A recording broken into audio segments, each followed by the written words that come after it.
सुते शिवजी टूटही मड़ैया त गौरा जगावेली हो। हे शिवजी आई गईले सावन के महीना मात चली देवा घरवानु हो।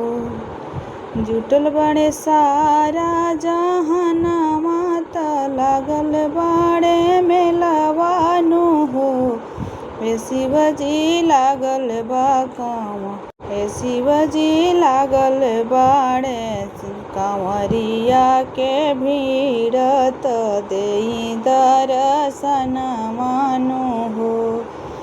जुटल बड़े सारा जहान माता लागल बड़े मेलवानु हो।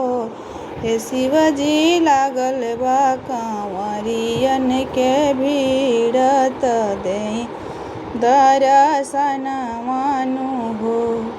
चलते चलते पाँव दुखाई गईले मुँह पिया राई गईले हो। हे शिवजी उठी जल्दी चली देवा घरवा त आइल बा कांवरियानु हो।